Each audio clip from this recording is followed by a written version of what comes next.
हाँ तो प्यारे बच्चे गुड मॉर्निंग। उम्मीद करता हूँ आप सब अच्छे होंगे। तो प्यारे बच्चे पिछली वीडियो में हम लोगों ने देखा था positive degree, comparative degree and superlative degree की डिफिनीशन और एग्जांपल। और उसके बाद फिर ये अगली वीडियो में ये भी देखा था कि कैसे पॉजिटिव से कंपैरेटिव और कंपैरेटिव से सुपरलेटिव डिग्री बनाई जाती है। अब इस वीडियो में हम कुछ यूज देखने जा रहे हैं, यूज ऑफ सम एडजेक्टिव्स, कुछ एडजेक्टिव्स के यूज। ठीक है प्यारे बच्चे, तो देखिए अब कह रहा है कि पहला यूज है सम। तो सम का शाब्दिक अर्थ होता है कुछ। इसका प्रयोग प्यारे बच्चे पॉजिटिव सेंटेंस में किया जाता है। ठीक है, अब देखिए कह रहा है कि एनी हो गया, एनी का शाब्दिक अर्थ होता है कोई। इसका प्रयोग नेगेटिव और इंट्रोगेटिव सेंटेंस में किया जाता है। ठीक है, अब देखिए कह रहा है कि I have read any books. ठीक है प्यारे बच्चे, वाक्य को एरर दिखा रहा है, कह रहा है कि मैंने कोई किताब पढ़ा है। तो कहने का मतलब कि वाक्य कैसा है प्यारे बच्चे, तो पॉजिटिव है। अब पॉजिटिव सेंटेंस में किसका प्रयोग किया जाता है प्यारे बच्चे, सम का, एनी का नहीं किया जाता है। तब इस वाक्य में एनी का प्रयोग किया है तो गलत है, एनी को हटा लेंगे, इसकी जगह हम क्या लिख लेंगे, सम, तब हमारा वाक्य सही हो जाएगा। समझ आई बातचीत। अब देखिए अगला एग्जांपल है, they have not read some books, उन्होंने कुछ किताबें नहीं पढ़ी। तो प्यारे बच्चे सेंटेंस कैसा है, नेगेटिव है। तो नेगेटिव सेंटेंस में हम किसका प्रयोग करते हैं प्यारे बच्चे, एनी का, और जबकि यहाँ प्रयोग किसका किया है, सम का। तो वाक्य एरर है, और जब आप सही करेंगे तो प्यारे बच्चे सम को हटा देंगे और इसकी जगह पर हम क्या इस्तेमाल कर लेंगे, एनी, तब हमारा वाक्य क्या हो जाएगा, सही हो जाएगा। बातचीत समझ आई। चलो ठीक है, स्क्रीनशॉट ले लो प्यारे बच्चे, तो फिर बातचीत को आगे बढ़ाते हैं। हाँ तो प्यारे बच्चे बातचीत को आगे बढ़ाते हैं। तो अगला यूज है प्यारे बच्चे मेनी। ठीक है प्यारे बच्चे, और मच। तो मेनी क्या होता है प्यारे बच्चे, तो कह रहा है कि मेनी का शाब्दिक अर्थ होता है संख्या में अधिक, और इसका प्रयोग मतलब कि बिफोर मतलब के पहले, या काउंटेबल नाउन मतलब गिनतीवाचक संज्ञा। यानी जो है कि मेनी का प्रयोग संख्या में अधिक के अर्थ में किया जाता है, और इसका प्रयोग काउंटेबल नाउन के पहले होता है। ठीक है, दूसरा है मच। तो मच का शाब्दिक अर्थ होता है मात्रा में अधिक। तो इसका मतलब क्या हुआ कि मच का प्रयोग अनकाउंटेबल नाउन के पहले किया जाता है। ठीक है ध्यान दीजिएगा, कह रहा है he has not learned much poems. ठीक है, उसने अधिक कविताएं याद नहीं की है। ठीक है प्यारे बच्चे, तो हाई पोएम्स क्या है प्यारे बच्चे, काउंटेबल नाउन है। कौन नाउन है, काउंटेबल नाउन। तो काउंटेबल नाउन के पहले ये बताइएगा मच आता है कि मेनी आता है। तो प्यारे बच्चे मेनी आता है। मेनी क्योंकि काउंटेबल नाउन की संख्या होती है, तो संख्या को व्यक्त करने के लिए किसका प्रयोग करते हैं, मेनी का, और जबकि यहाँ प्रयोग किसका किया है, मच का। तो अब गलत है, मच को हटा देंगे। अब यहाँ पे हम क्या लगाएंगे प्यारे बच्चे, मेनी लगा लेंगे, तब हमारा स्टेटमेंट क्या हो जाएगा, सही हो जाएगा। समझ आई बातचीत। अब देखिए अगला है,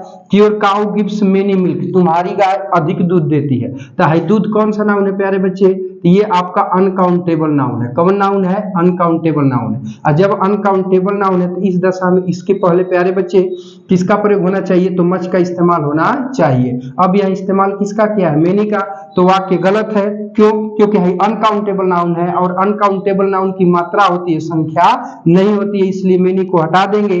अब मेनी को हटाने के बाद यहाँ किसका प्रयोग करेंगे, मच का, तब हमारा स्टेटमेंट क्या हो जाएगा बाबू, सही हो जाएगा। समझ आई बातचीत। तो अब ये सही हो गया। ठीक है प्यारे बच्चे, तो स्क्रीनशॉट ले लो, तो बातचीत को आगे बढ़ाते हैं। ठीक है, ले लो। हाँ तो प्यारे बच्चे ध्यान दीजिएगा, अब आगे बढ़ेंगे तो देखिए अगला है इच। ठीक है प्यारे बच्चे, तो इच का शाब्दिक अर्थ हो, देखिए इच और इवरी, तो दोनों का शाब्दिक अर्थ होता है प्रत्येक। ठीक है, परंतु इच का प्रयोग प्यारे बच्चे दो या दो से अधिक के लिए तथा निश्चित संख्या को व्यक्त करने के लिए किया जाता है। परंतु कह रहा है कि इवरी का भी शाब्दिक अर्थ होता है प्रत्येक, परंतु इसका प्रयोग दो से अधिक के लिए यानी कम से कम 3 के लिए, और इसका प्रयोग अनिश्चित संख्या के लिए किया जाता है। ठीक है प्यारे बच्चे, अब एग्जाम्पल की बातचीत करते हैं। ठीक है, तो मान लो कि यहाँ कह दिया कि every of the two girls were present. ठीक है प्यारे बच्चे, ध्यान समझिएगा छोटकू मियाँ। ठीक है, अभी वाक्य एरर है। क्यों एरर है, क्योंकि यहाँ प्यारे बच्चे लड़कियों की संख्या कितनी है, 2 है, और जब लड़कियों की संख्या 2 है तब एक निश्चित संख्या है कि अनिश्चित संख्या है। तो प्यारे बच्चे ये निश्चित संख्या है, और जब निश्चित संख्या हो गई तो उस दशा में यहाँ पर इच नहीं बल्कि यहाँ पर क्या आना चाहिए, इवरी नहीं बल्कि क्या आना चाहिए, इच आना चाहिए। तो लगाया इवरी है, तो इसीलिए गलत है। और जब इसको आप सही करोगे तो इवरी को हटा दोगे, इसकी जगह आप क्या लगा लोगे, इच, तब आपका वाक्य क्या हो जाएगा, सही हो जाएगा। समझ में आई प्यारे बच्चे। अब देखिए मान लीजिए कह दिया कि ही नोज, वह जानता है, ईच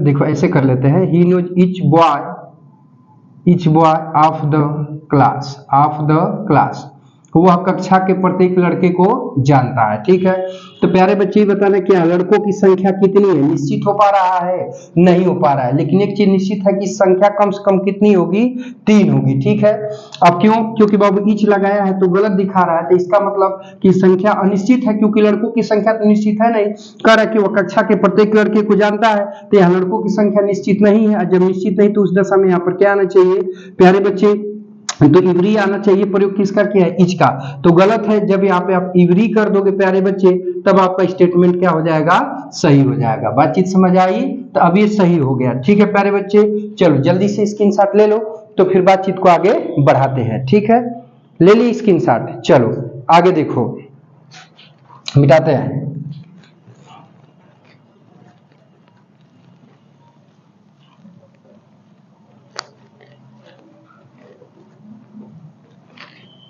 देखो प्यारे बच्चे, अब बातचीत को आगे बढ़ाते हैं। देखिए, तो शब्द है अगला जो है नियरेस्ट और नेक्स्ट। ठीक है प्यारे बच्चे, तो हमारा अगला यूज है नियरेस्ट।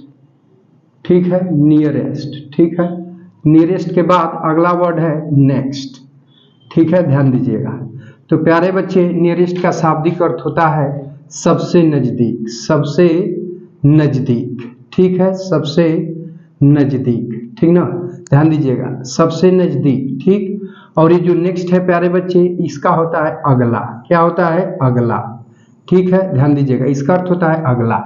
तो अब जो प्यारे बच्चे ये नियरेस्ट है, तो ये मतलब आपका डिस्टेंस को दिखाता है, किसको दिखाता है, डिस्टेंस को। ठीक है प्यारे बच्चे, और जो यहाँ पर नेक्स्ट है, तो ये प्यारे बच्चे आपका दिखाता है पोजीशन आर आर्डर को, पोजीशन आर आर्डर को, यानी मतलब कि स्थिति या क्रम को दिखाता है। किसको दिखाता है, स्थिति या क्रम को दिखाता है। साथ साथ कॉपी करते रहना। ठीक है, अब जैसे मान लो कि एग्जाम्पल में कहा जाए कि the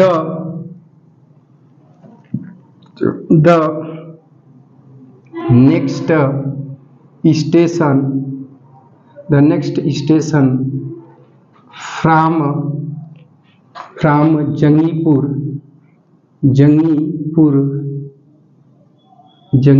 is Ghazipur city.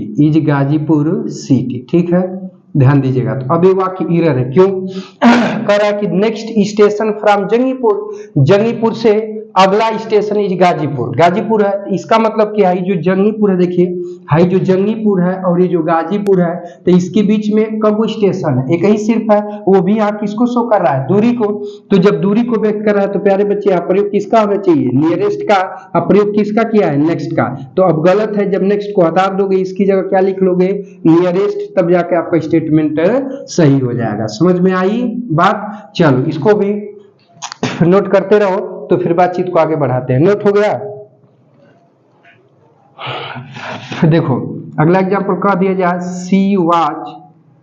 She was sitting. ठीक है प्यारे बच्चे, सी वाज सिटिंग। ठीक है, नियरेस्ट टू हर हस्बैंड। ठीक है प्यारे बच्चे, टू हर हस्बैंड, ध्यान दीजिएगा।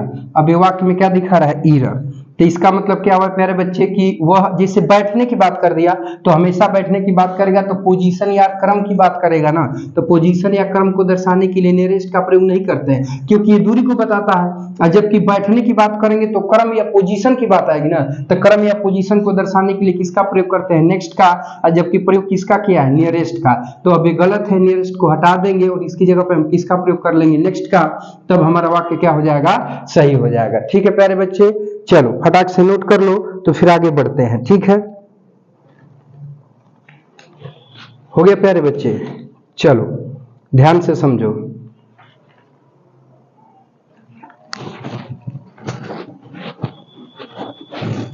देखो प्यारे बच्चे, हो गया ना। अब देखो मिटा देना, आगे चले ना, है, चलो ध्यान से टेंस समझना। ठीक है प्यारे बच्चे, देखो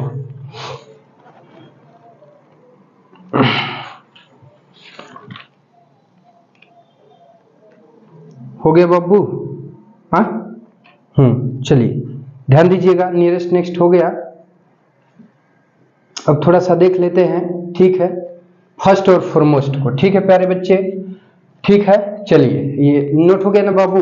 तो चलो अब जो है कि प्यारे बच्चे देखिए, समय तो इजाजत नहीं दे रही है, हमारे पास समय का थोड़ा सा अभाव है, तो इसलिए प्यारे बच्चे जो है कि हम लोग नियरेस्ट और नेक्स्ट को देख लें, ना देखें, क्या करें प्यारे बच्चे? हाँ, तो प्यारे बच्चे ध्यान दीजिएगा। देखिए अब इस रूल में हम लोग देखने जा रहे हैं फर्स्ट। तो फर्स्ट का शाब्दिक अर्थ होता है पहला, ये आपका आर्डर यानी क्रम को दर्शाता है, ठीक है। दूसरा हो गया फॉरमोस्ट, तो इसका शाब्दिक अर्थ हो गया नामी या ख्याति प्राप्त, ये जो है कि प्रसिद्ध व्यक्तियों के लिए यूज किया जाता है। तो कह रहा है कि Nehru was the foremost prime minister of India. तो ये बताइए कि फॉरमोस्ट थे मतलब नामी ख्याति प्राप्त थे कि पहले प्रधानमंत्री थे? तो प्यारे बच्चे पहले प्रधानमंत्री थे। तो पहला के सेंस में यहाँ किसका प्रयोग होना चाहिए? फर्स्ट का। अब प्रयोग किसका किया है? फॉरमोस्ट का। तो इरर है, फॉरमोस्ट को हटा देंगे, यहाँ पे आप क्या लगा लेंगे? फर्स्ट, तब आपका वाक्य क्या हो जाएगा बाबू? सही हो जाएगा, अन्यथा इससे गलत है। अब देखिए कह रहा है कि Sarojini is the first social worker of her time. तो सरोजनी नायडू अपने जमाने की ही, अपने समय की पहली जो है समाज सेविका थी? नहीं, सबसे मतलब कि नामी या ख्याति प्राप्त समाज सेविका थी। तो अब यहाँ पर फर्स्ट यूज किया है, तो इसीलिए इरर है। अब यहाँ पे हम कर देंगे फॉरमोस्ट। फॉरमोस्ट मतलब कि नामी या ख्याति प्राप्त। तो फॉरमोस्ट हो गया, तो प्यारे बच्चे यही वाक्य क्या हो जाएगा? सही हो जाएगा। ठीक है प्यारे बच्चे, मिलते हैं नेक्स्ट वीडियो में। Take care, bye bye. और ये वीडियो देखने के लिए बहुत बहुत धन्यवाद।